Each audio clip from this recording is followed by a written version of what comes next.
Hello, everyone. Welcome to Choir Sunday at Vision here. And so it's small but mighty, diminutive and massive at the same time. So anyway, for this first song, we need you to join in and stand up and sing along on James Vandenberg's incredible song here called "This Is the Day."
Please join me in prayer.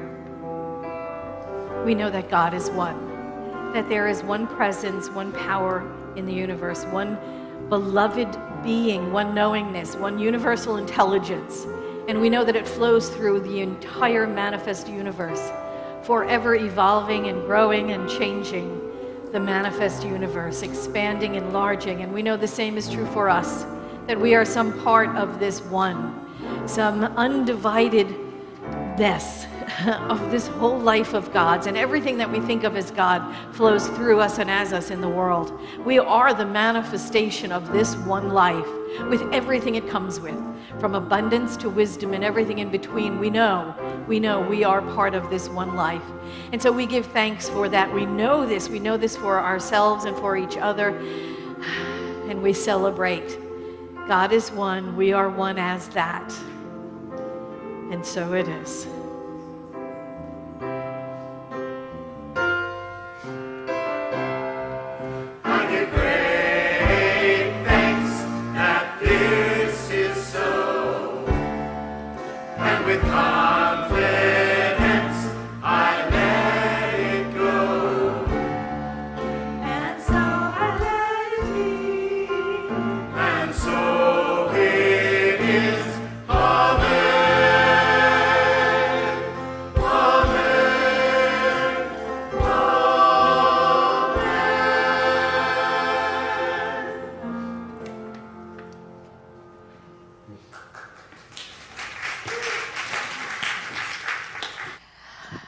Good morning, Vision.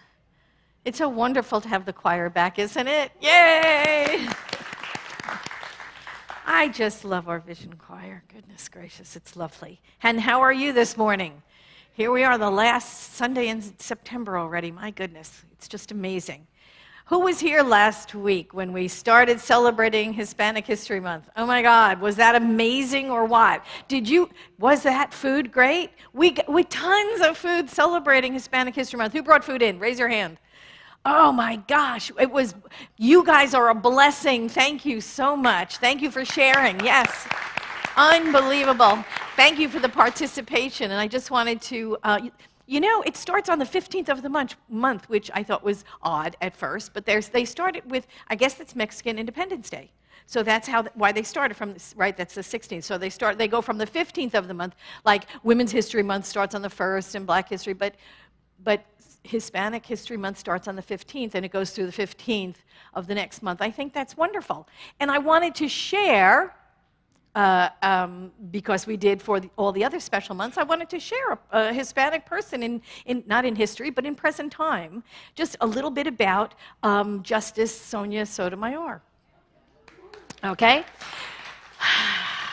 Just to celebrate Hispanic History Month. So Sonia was born in New York City. She was born in the Bronx. It was the Bronx, right?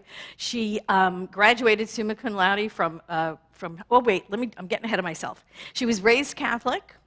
She grew up in the Puerto Rican community of the South Bronx and the East Bronx. She called herself a New Yorkan, which I thought was very funny. Anyway, maybe it's just me. New York, Puerto Rican. Okay, New Yorkan. Her relative proximity to Yankee Stadium, because that's in the Bronx as well, right? She became a lifelong New York Yankees fan. Yay, go Yankees. Anybody? Anybody Yankees fan? Woot, woot, okay. Boo. I love it. Anyway, she was diagnosed with childhood diabetes at age 8, and she's been an insulin diabetic ever since. Okay, now let me get on to her high school. She attended Cardinal Spellman High School in the Bronx. She was the valedictorian there. She graduated summa cum laude from Princeton University, her undergrad work, and then she got her Juris Doctorate at Yale. She became the assistant New York DA, and then she taught at NYU. She taught law school at NYU. She taught law at Columbia School of Law. From there, she was appointed, I guess, U.S. District Court of Southern District in 1992, and she served there from 92 to 98. She was appointed by President Bush, the W one, and then became the U.S. Court of Appeals Second Circuit in 98, where she served from 98 to 2009. She was appointed by Bill Clinton at that time. And then she went on to become a nominee and be approved for the U.S. Supreme Court. In 2009, she was appointed by Barack Obama, where she continues to serve to this day. And what a wonderful thing that is, isn't it? So, yay, love that. So just wanted to share a little bit. We'll be doing that in the next couple of weeks. Also, you know, tonight starts Rosh Hashanah, right? So we have the Jewish High Holy Days at the same time. Boy, there's a lot happening right this part of the month, this part of the year. Yeah, the Jewish High Holy Days start tonight with Rosh Hashanah. This is 8 days, right? I'm right. 8 days. It'll finish up with Yom Kippur. Next week, we're going to be doing different kind of food. I think Larry will talk to us about it later, right? Yeah, at the end. He'll tell us what kind of food for next week to bring. Anyway, we are a busy place here at Vision, and I just love it. It's so dynamic, and it's because of you, right? Because of everything you do, everything you share, your energy. This is magnificent. Thank you. And I know that we all need prayer support now and then. So we have licensed practitioners who hold the light for us. They know the truth for us. They know our oneness, and they pray for us every day. Please raise your hand, practitioners, so we can see you. And ministers, raise your hand. These people, yay, these are the people to go to when you have temporarily forgotten your wholeness. Because it happens. We get challenged with life. We get challenged with details, right? So call a practitioner. There's a prayer request form in your bulletin. Fill it out. Put your phone number on it. Let us call you and pray with you over the phone, or leave a prayer on your voicemail. However you would like to be prayed for, we are here to do it, because it is about transforming lives. We are here to facilitate the transformation of life. So do that. Don't leave here without getting prayer support. And for our Vision community online, hi, how you doing? You stay around. We're having a meet and greet after this. We always do every Sunday, and there'll be a practitioner there. You can go to a breakout room, have some privacy with one-on-one with a practitioner, and get prayer support there as well. So however you would like to be served in prayer, we are here to serve you. What else? What else do I want to tell you? I'm going to talk about the guest packets. We have guest packets. They're here in the back. Right? There's a welcome table in the back door. There's a welcome table on the front. We have a bunch of them. Oodles. Take one. Give it to a friend. We are all about growing community here. We're all about growing this spiritual community of life and love and joy and unfoldment. This is a place where we transform lives through practical spirituality, and there's a welcome. I mean, it doesn't get better than that, right? We have a welcome on this guest packet. Let's say it together so we remember it. You ready? Whoever you are and wherever you are welcome here. You are safe and you are loved. And don't you feel it? Do you feel that energy? And in the spirit of welcoming, I want you to turn to somebody maybe that you don't know and just say, welcome to Vision, and maybe ask their name. How about that? Just ask their name.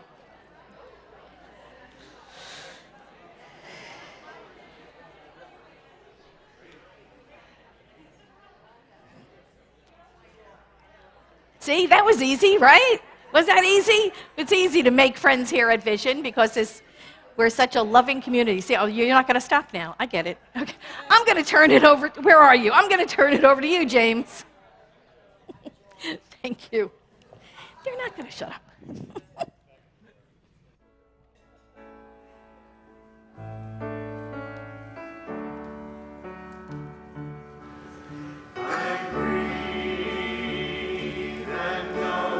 Truth.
morning, everybody. My name is LaTanya, or AK Hummingbird, and I'm a licensed practitioner here at Vision. Please take these quotes into your heart as we move into the silence and allow the tones of the bowl to bring you in and out of the 5-minute meditation. There's no great gift you can give or receive than to honor your calling. It's why you were born and how you become truly alive. This quote was by Oprah Winfrey. This next quote is by our founder, Ernest Holmes. A person should try to be receptive, not to the will of the practitioner, but to the purpose of the universe.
just knowing that God is love, the love that spreads throughout the trees, through the San Diego fall breeze, deep down into the rooted, beautiful sunflowers, down into the roots of the beautiful cherry blossoms. It flows into the beautiful hawks and the winged ones, the eagles, the hummingbirds. It flows this energy into the wonderful elephants, the giraffes, our little furry pets. It flows into the frogs, into the night, and into the day. Flows into the universe. There's no place that God is not. And just knowing this, I just know that I am one with this Spirit, co-creating, and having this energy flow through me, surround me, and express through me. And just as this is true for me, it is also true for everybody in Vision, everybody on this internet, everybody. There's no place that God is not flowing through. It is flowing through all sentient beings, expressing itself with love and peace and joy and some fun. And just knowing this, I just affirm this, that this God, this Creator, this energy flows into the places where we ask for prayer, whether it's our heart, our lungs, our nervous system. It flows into the doctor's office, into the operating room. It flows into the doctor, into the nurses, flowing with wholeness, flowing with wellness.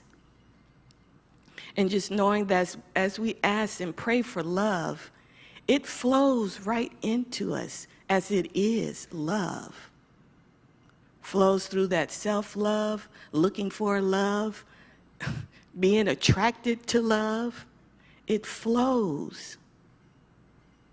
It also flows as we ask for those coins, that money, that prosperity, as God is prosperity. There is no lack in God. There is only prosperity. As we go in for that job and get that job. And if that doesn't work out, there's another job. There's another opening, as there's infinite possibilities with God. And that same God, remembering that it flows through us as us. And just giving thanks for all these blessings of love, of joy, of prosperity, of wholeness. And giving thanks for peace, peace within, peace without, peace throughout the world, peace in the universe, as that is where God is. Knowing all is well, all is God, I just give thanks. And I just release it unto the law, knowing that all is well, and so it is.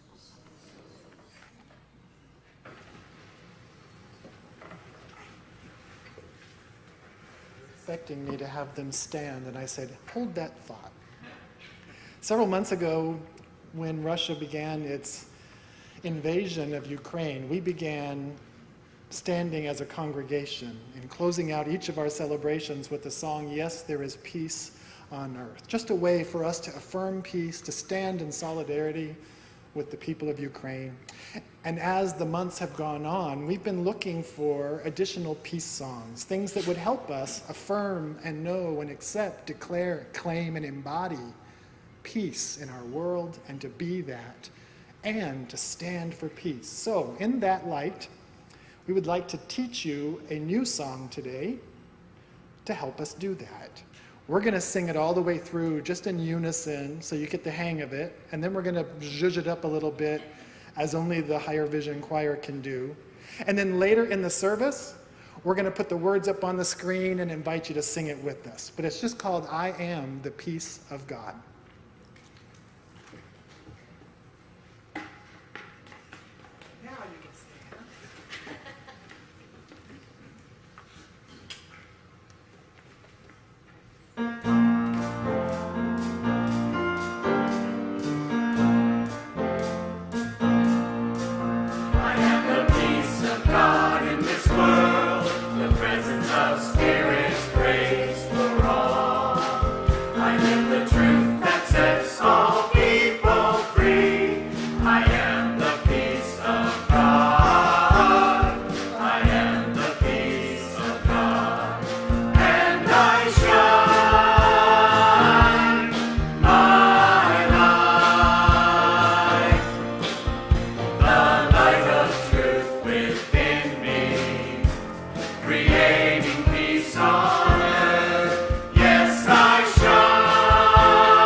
creating peace on earth. Yes, I shine my light,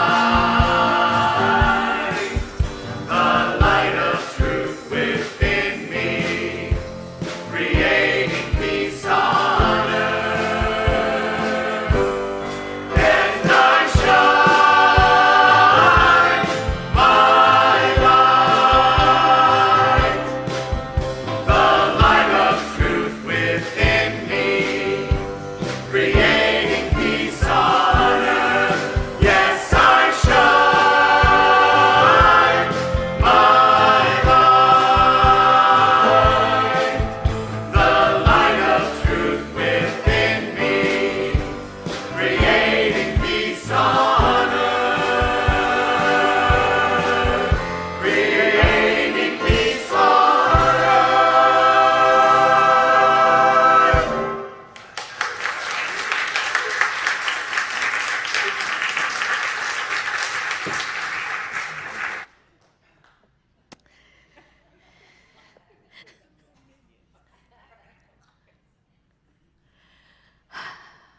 You know, James was tasked with finding peace songs because we sang "Let There Be," yes, there is peace on earth. We changed the lyrics a little bit for a while. We've been doing that for a while, and I thought, well, let's change it up but keep the peace. and so you were tasked with doing just that. And this is something that you created. Instead of finding one, you made one, right? So, oh my gosh, thank you. Just there's so much talent here at Vision. It's just amazing. Thank you so much for that. So here we are in the last week of September. Remember the September's theme, Living Everyday Wonder. God, you can't forget that. We've been doing that all year long. Living Everyday Wonder. But September's theme was Living Everyday Wonder, work. And today's talk is, what's your calling? What's your calling? Kind of like, hey, what's your sign? Remember that, right? Do we remember? Was that the 70s, the 80s? I don't know. Hey, what's your sign? Oh, I'm a Gemini with Aquarius rising and whatever. Where's your moon? Where is your moon? It's like...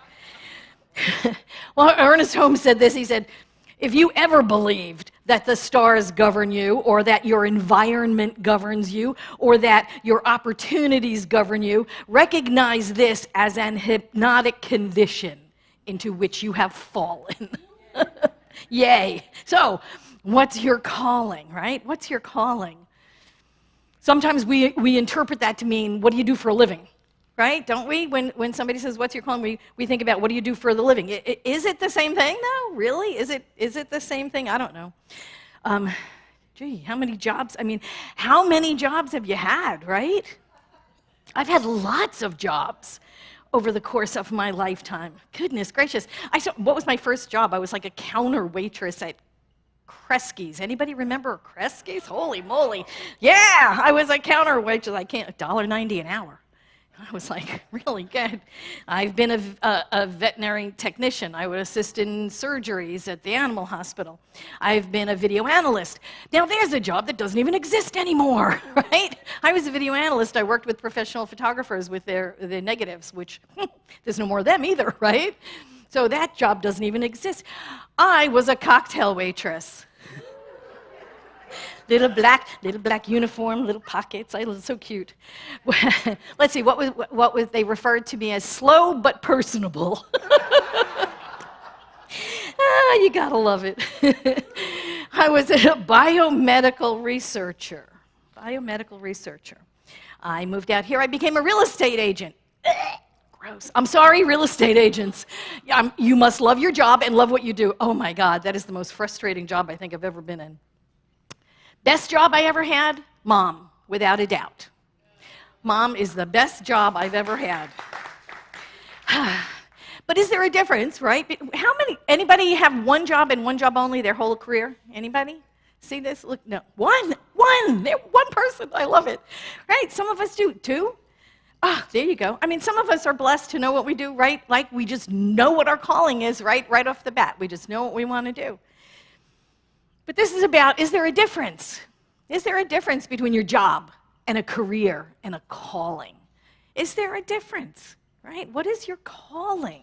And I think it depends on what we're defining right? When we use the word calling, what does that mean to us? Right? A calling is a word that has been used to name a deep attraction to a particular vocation or a particular type of work, a course of action, or a life path. Right? And you knew those people, haven't you, when you were little? Like they knew exactly what they wanted to be from the minute they were born, practically. And they grew up and they went to school and they did that. And then they did that their whole career. And that's lovely. And some of us are multi-opportunities, right? Where we do this as a calling, then we do that, and then we change, right? So I think it's really interesting. A deep attraction. That's how they determine a calling. And when we find our calling, did we really find it, or did it find us? Right? Does it find us? Those jobs I had, did I choose them, or did they choose me? It's like an interesting thing, right? Are you attracted to something because it's calling you? There's the word calling, right there. Ernest Holmes in Freedom from Stress, he says, it seems that humans, exist for the purpose of self-expression. There appears to be no other reason or excuse for our being. The infinite has already implanted within us an instinctive intuition, which is the spiritual knowledge for good. And the whole growth results in our inner awakening. Right, so we already have that seed of perfection, right? Walt Whitman said, we already have that seed of perfection nestled within us. And what does it want? It wants self-expression. We want to express. A calling can mean that strong inner impulse toward a particular course of action, especially when accompanied by a conviction of a divine purpose or a divine influence, right? We are being called.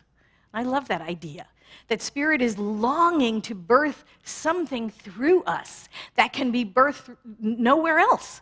Because we are individuals. Only we can do what we are being called to do. But I think before we're being called to do something, we're called to be. I think that's really the more important thing. We're being called to be something. When we make these little penguin steps along the way, even if we don't know what the calling is at the time, we are silently preparing ourselves, aren't we? We know there's something greater that Spirit is calling us to do, or calling us to actually be, to become, so that we can express at the level that Spirit wants us to express, right? We're preparing ourselves for what Spirit desires to express through us. And this is the going through the open door. I know that Jacob Glass talks about that a lot, didn't he? He talked the last time, I don't know why I keep looking there, you're there.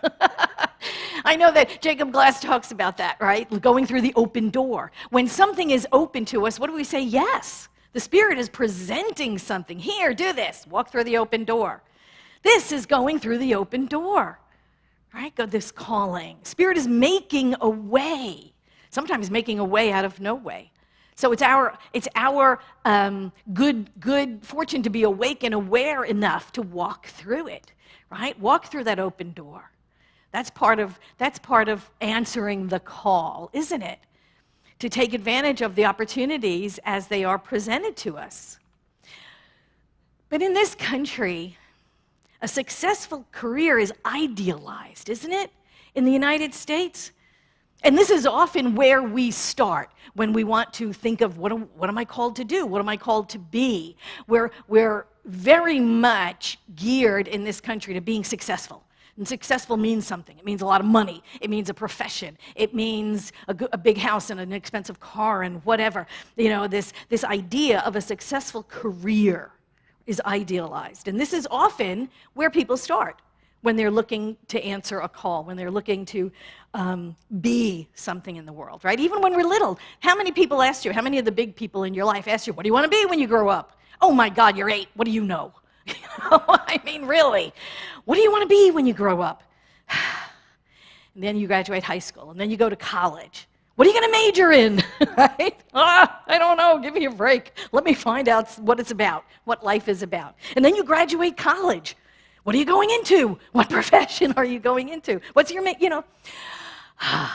we're always asked these things, and sometimes we know, sometimes we don't know. But what I know is that God is always calling us to do bigger things.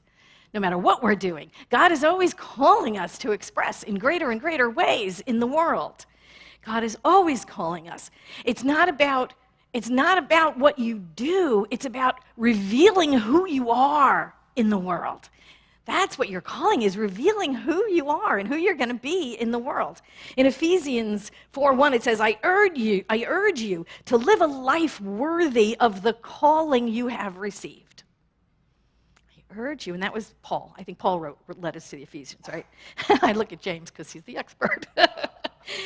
Right, I urge you to live a life worthy of the calling that you have received. And in creative living, Ernest Holmes said, it is just the same with our mind and our emotions. There's a pressure against us for self-expression. And when it is expressed, our life flows. You know that, right? You get that in the flow feeling. It flows happily, he goes on to say. But when we tend to hinder it, there is stagnation. The creative impulse must create something, or else we're unhappy. Did you ever feel that? Did you ever feel stuck? Right?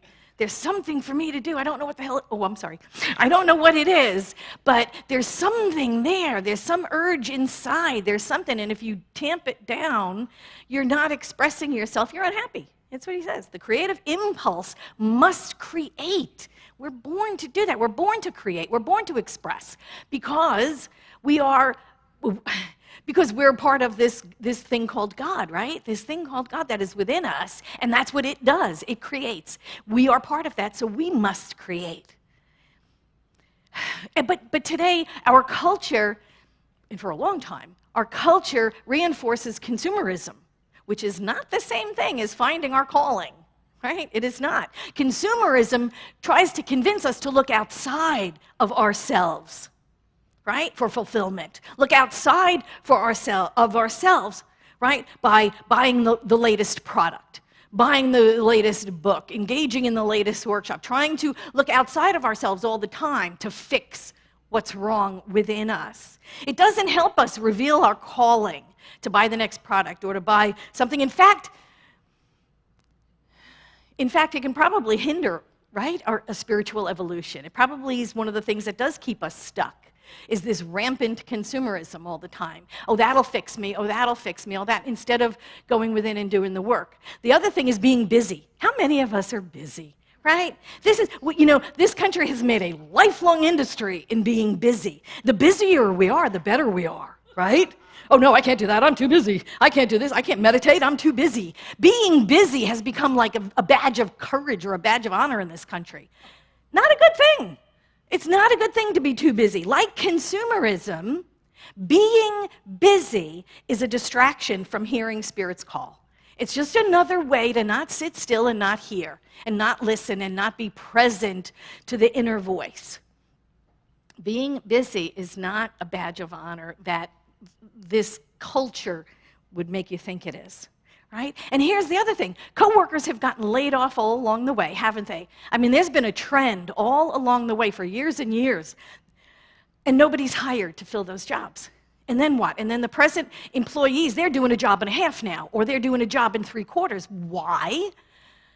So that they can save on pay, and then they can increase profit. Right? Isn't that really what happened? I was watching the other morning, I was watching my trash collector come by. There used to be 2 guys on a trash truck. There's not 2 guys on a trash truck anymore, right? There's one guy, poor little schmuck, he's got to go do everything, jump down off there, run around, put the thing in, or they have those big, metal dumpy things. But this is happening all over in all of our industries. Nobody gets hired back. Better for the company, more profit. Less people doing more work. And they made it into sounding like it's something good for us. Right? Hey, I'm always available. And then we wind up taking business calls in the evenings. How many people have had to do that, right? Business calls in the evenings or on the weekends, or we're imbalanced because we are using up our family time with our business time. They're getting all mixed together. Or we're not off on the weekends. We're not off in the evening. We're always available. We are always on the internet. How many times do we check our phone, right? Because an email might come in. We're almost never off. We can't hear the call, even if we got it, because we're too busy. Oh my gosh. And then what happened? And then COVID happened. Then COVID happened. And COVID affected us all. And it affected us in ways that we don't even realize yet. But we will. We will. COVID affected us all. We had to work from home. And then we really blurred the lines, didn't we? Because there was no such thing as just shutting the computer and walking away. Then we were always on call. It was like we all had 24-hour jobs. Holy moly, COVID is changing us in ways large and small and is continuing to have its way with us. Very much like, well, they say illness, like illness brings you closer to God. COVID has brought us closer to God, I think. We had to stay home. We had to be at home. We had to do all kinds of things differently. We had to find different ways to be in the world. Quiet quitting. Anybody hear of that? You've heard of quiet quitting, right? A 20-something-year-old engineer named Zayed Khan said this: I recently learned of this term called quiet quitting, where you're not outright quitting your job, but you are quitting the idea of going above and beyond.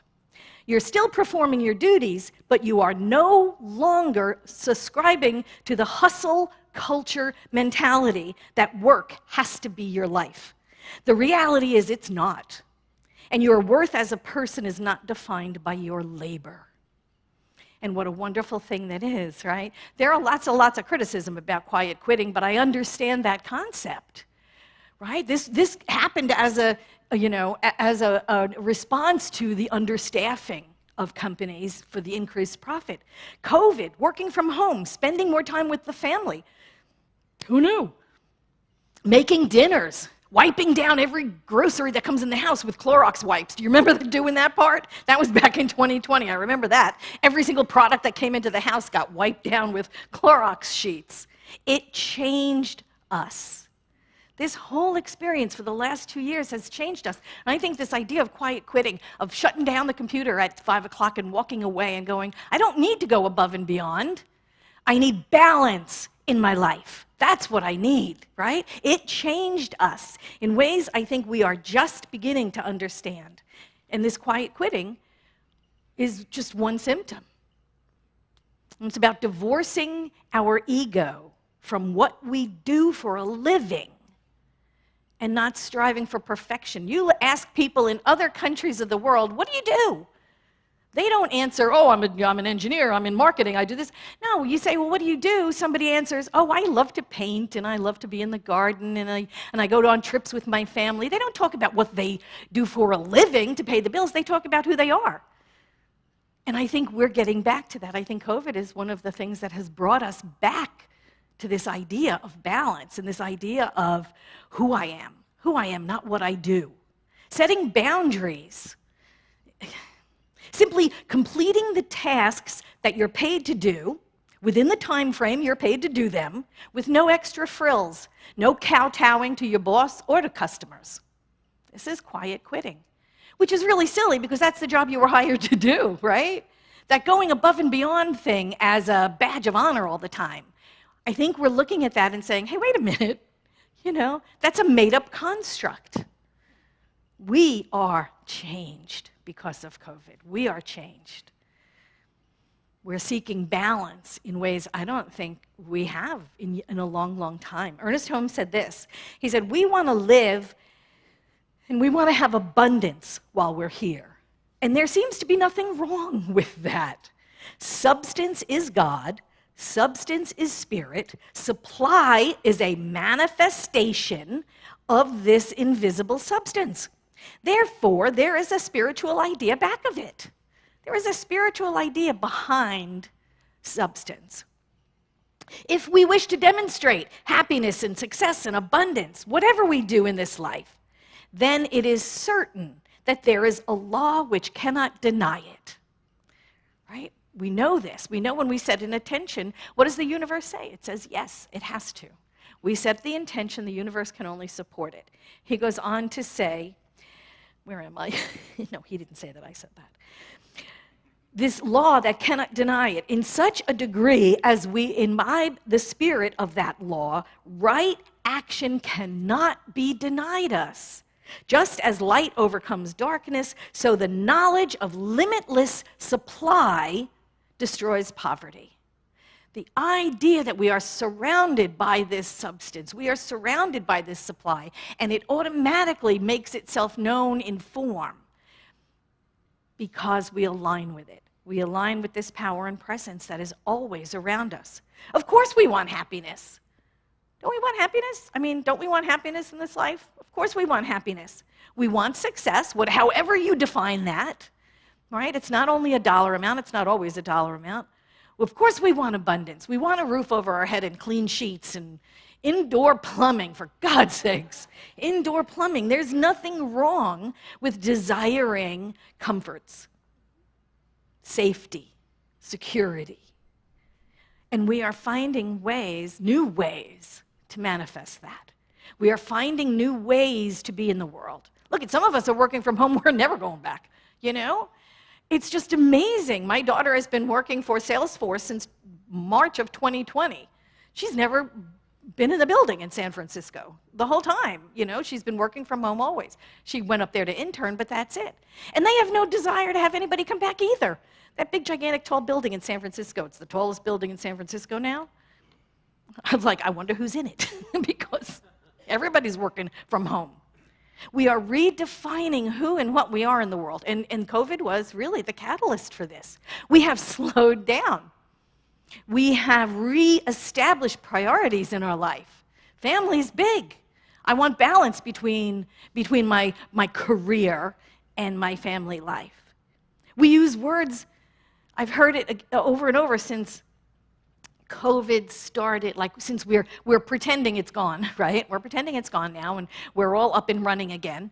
But I've heard words like malaise and languishing coming into the vocabulary. We're languishing because we don't exactly know what to do yet, right? Is it over? Is it not over? Should I start living my life again? Can I make forward momentum or not? Or what should I do? What you should do is get quiet and listen to the inner voice. That's what we need to do. We have this opportunity. We've been given a global timeout, right? We've been given a global timeout. Get quiet, listen, feel what is calling us. What is calling you? Because it may not be the job you left. It might be, but it'll be in a different way maybe. May not. It'll be something. What does Spirit want to birth through you? What is your next iteration? What is your next adventure? What do you want to get involved in? This is your contribution. This calling, this deep calling. Expressing your gifts. They were not meant to be stored up in your house or in your body or in your mind. Your talents, they were not meant to be yours alone, but to be expressed through you, to be given to a world hungry for them. Ernest Holmes in Freedom from Stress, he says, riches are not good if one is afraid to use them, or if they pile up so high they become cumbersome. The only thing that is any good in life is the thing that is being used. The divine intends us to have abundance, but that abundance must be accepted and used. Right? I look around at like all those stories you read lately about the upper 1% and these, gazillionaires. Have they gotten to gazillion yet? I don't even know. But, you think about it and, talk about piling up your abundance and keeping it stored and not using it, right? Now, think about it. It's like if they were newspapers instead of dollars, or if they were cats instead of dollars, there'd be an intervention done, wouldn't there? Oh my God, sir, you're a hoarder. But because they're dollars, their face is put on the front of Forbes magazine instead of having an intervention done, right? It's meant to be used. It's meant to be circulated. Our good, and it's not only dollars. Our good is meant to be circulated. Our talents are meant to be circulated. Our gifts are meant to be circulated. They are not for you and you alone. You're here to express your talents and your gifts. You're here to express your abundance. You're here to express your joy and share it with the world. Use this time this weird, malaise, languishing in between time when we haven't really gotten up and running again, have we? Have you felt it? I mean, even even here at Vision, I've noticed like the amount of volunteering. We're not like jumping up to like get right back on it again. We're slow to come back. We're slow to come back into the room. We're slow to come back into choir. We're slow to come back into volunteer positions. This is part of that whole COVID thing, right? We're slow to return because there's stuff that we have to think about. There is stuff that we have to decide about. How are we going to be? Who are we going to be? How am I going to use my gifts and talents? What is Spirit calling me to express now? I'm a different person than I was 2 years ago. You're different people than you were 2 years ago. You've experienced something that we have never experienced before in our lives, and it is changing us in ways we don't even know yet. We don't even know yet. So this is your time to commune with Spirit. This is your time to get quiet and to go within. What is your calling? What is your calling? Frederick Buechner said, "The place God calls you to is where your deep gladness and the world's deep hunger meet." What is your calling? What is your calling? Spend time. Just let it flow. Be in that moment. And then take your next step. Thank you.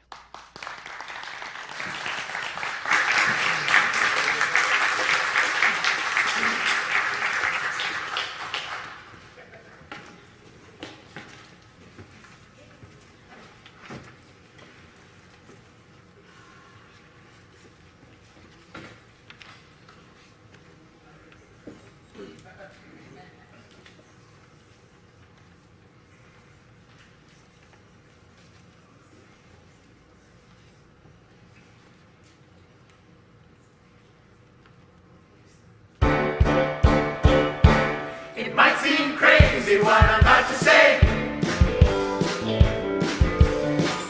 Sunshine, she's here, you can take a break.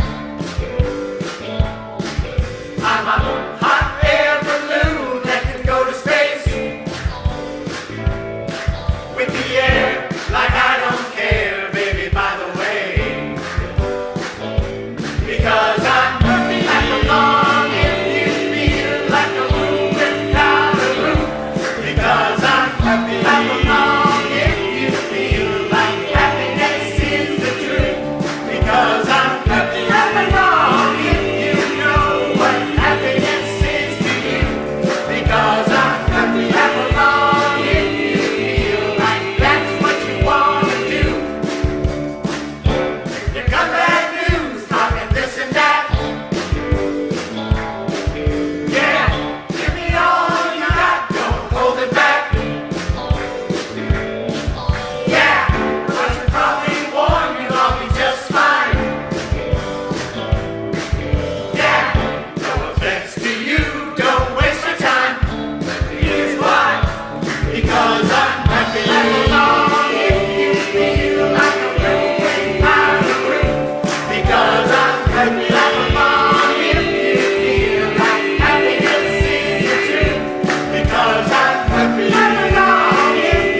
happy is right. Oh my gosh, that's wonderful. Oh, happy. Happy? Yeah, happy. I love it. Oh my gosh. Now it is time for conscious circulation. This is our opportunity to be in the flow, to prove the principle of God's abundance in our lives. Because when we share from that, sometimes we go, oh, wait, can I afford this? Yes. Because why? Because you're standing in the river of God's abundance. And God, you can never outgive God. That's really what we're doing. So we're growing our faith, right, in the truth of God's abundance everywhere, flowing through us, around us, and as us. So if you are giving today, thank you so much. If you give online, thank you much more. No, I'm only kidding. It's just so much easier to plan our budget when we know what's coming in. That's really why we're promoting the online tithing. However you give, it is blessed because it's from your consciousness.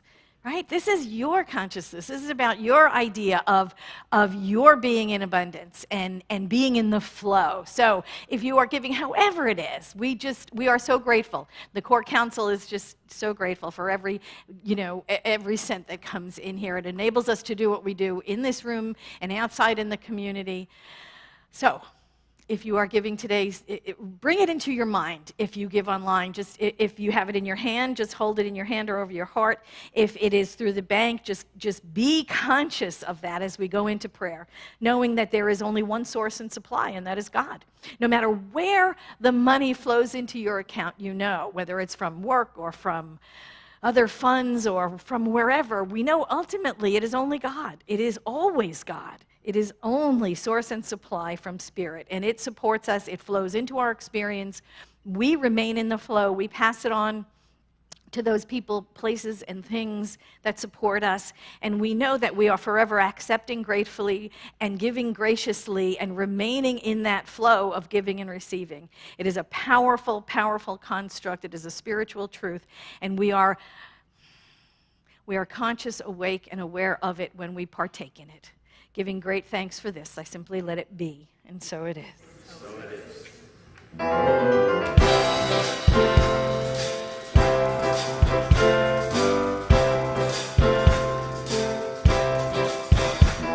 My life is in one spirit, my life is in one spirit, in all providing love, in power without limit, in power without limit, in more than enough, I step into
have miracle minutes. I love it. We have demonstrations of answered prayer all over the place. I'm going to share too. This one comes from Anonymous. Nice. I like that. See, you don't even have to put your name on them. We don't care. I just love to hear the answered prayer stuff. So I just wanted to say I received unexpected income, which I guess was the prayer, which I attribute to prayer. Received a notification of money I didn't even know I had was coming to me, $4,700. Isn't that lovely? Okay. And that was so yay. That was so yay.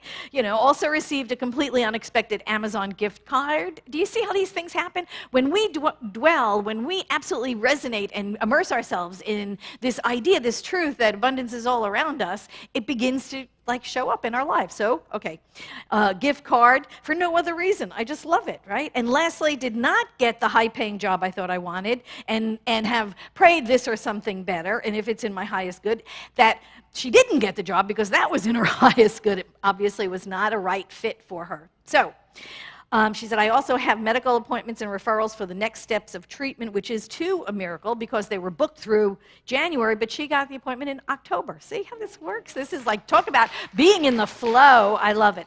After much prayer and moving feet. So thank you for continued prayer support. Yay. I love that. And can't wait to see what's next, and neither can I, right? You can't, isn't that great when you wake up in the morning, you go, I don't know what Spirit has in mind for me today, but I know it's going to be awesome, right? I know it's going to be awesome. And I just got this miracle minute. This is from Erica. Hey, hi, Erica. She asked for prayer to get a job where she can spend more time with her son. Oh, Daniel, who is 5 years old, by the way. We'll talk about that in a second. You know, it's like we have a custom-made youth ministry program just for Daniel. He's our only little guy right now. Just like Amelia, you remember that, right?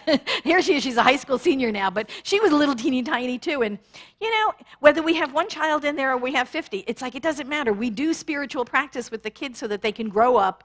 And this is just second nature. Wouldn't you have loved to know this stuff as a child, right? To be immersed in this philosophy as a child so you don't grow up with the fears and the limitations and the thoughts of lack. Anyway, I'm getting off the subject, sorry. So she was looking for a job where she can spend more time with Daniel, and so she left her job of 15 years in the bank and got a job with the same school that her son is in. So there you go. Isn't that lovely?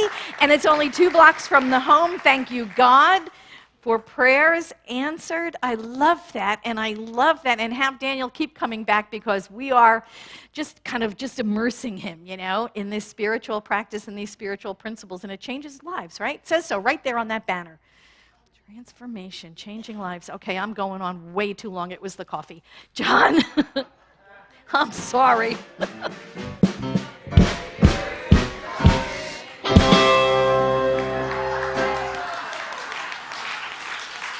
I love these guys.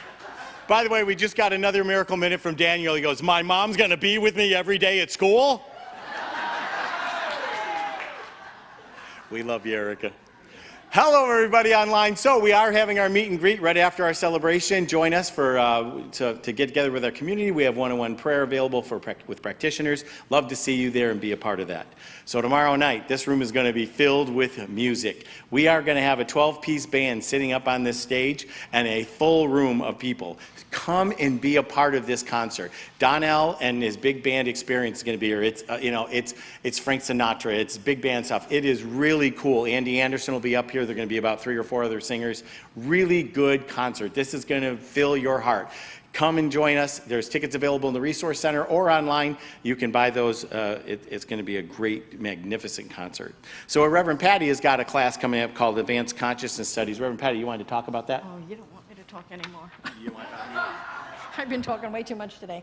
Advanced Consciousness Studies. Used to be Practitioner 1 training several years ago. They have opened it up to people who are desiring that deeper dive with Spirit. Maybe you've taken classes. Maybe you've taken foundations. You've taken the level 2 classes, treatment and meditation and self-mastery and all those classes. You want to take that deeper dive with Spirit, but maybe you don't want to be a professional practitioner. So they have changed the curriculum. So Advanced Consciousness Studies tells you all about this deep dive. It really immerses us in these principles without giving you all the technical stuff about wanting to become a licensed practitioner. They put that all in Prac 2 studies. So this is simply a walk in Spirit that you may be at the point in your spiritual path that you're ready for this. So I will be around, and James, sorry, James, he will be around right after to just discuss if you're interested at all. It's an amazing curriculum.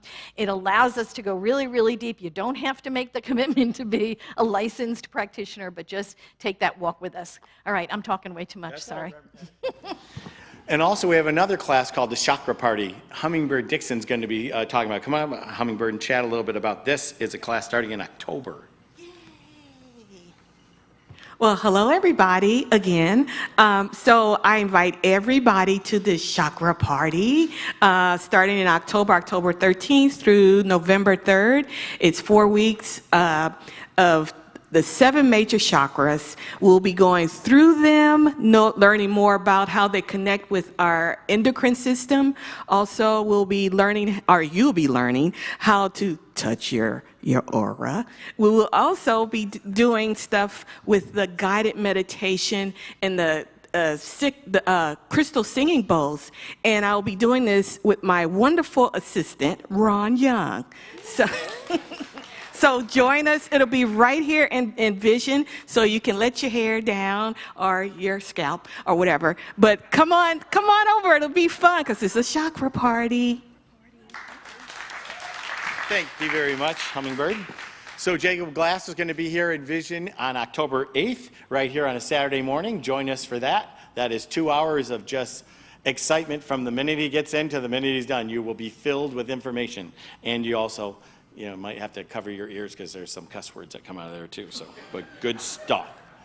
So our Adopt-A-Bill program, we started at the beginning of July, and we're finishing it off kind of. In other words, this is our first quarter fundraiser, and I want to thank everybody who's participated in this fundraiser. Reverend Patti, how much have we raised so far at least? Almost $8,000, you guys.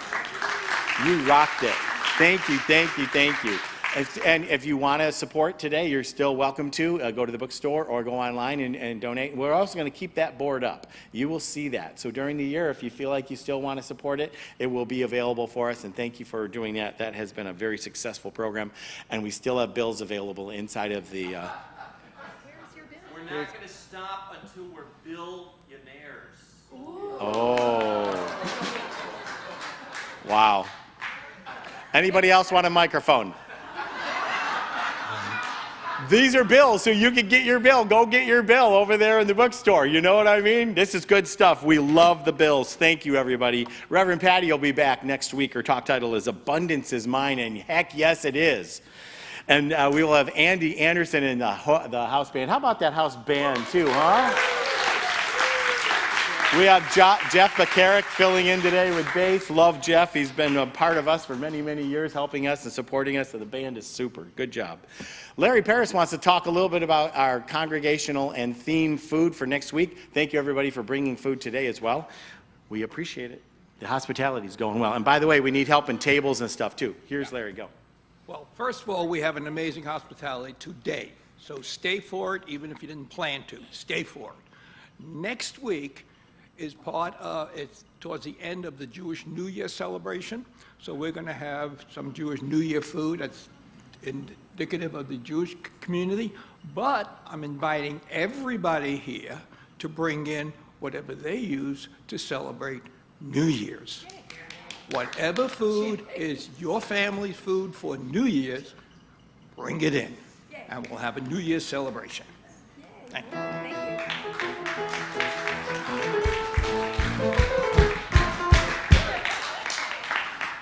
We got it all going on here at Vision, don't we? So next week, we are inviting all of you who want to join Vision to become a member of our organization. So we're doing a big bang out program. We're asking anybody who who's not a Vision member and has been thinking about it and wants to be a part of us, join us next week. Because then on October 16th, we are going to celebrate those new members into our organization. And we're going to do a little celebration up here. So if you'd like to be a part of us, we have forms available. We can't wait to celebrate with you and join this fantastic organization. All you have to do is sing a song and tithe everything you own. Thanks a lot.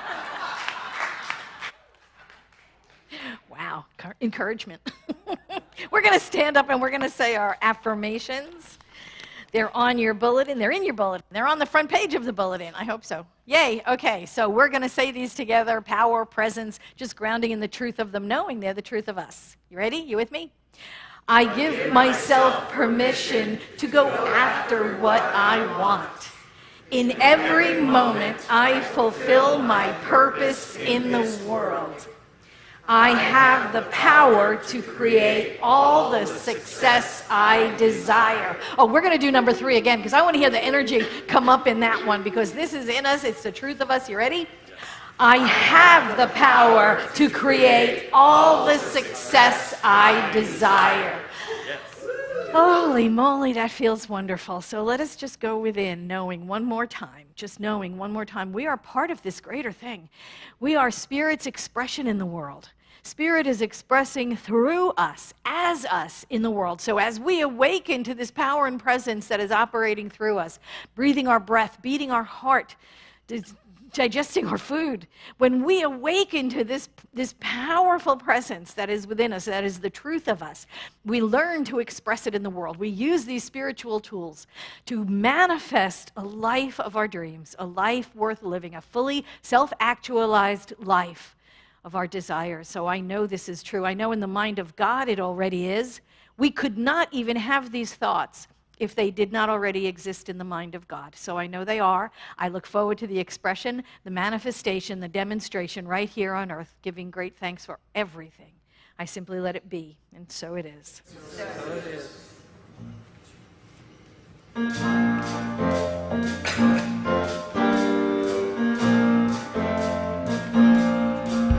I am the peace of God in this world, the presence of Spirit's grace for all. I live the truth that sets all people free. I am the peace of God. I am the peace of God. And I shine my light. The light of truth within me, creating peace on earth. Yes, I shine my light.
Great. Thank you, James. Thank you.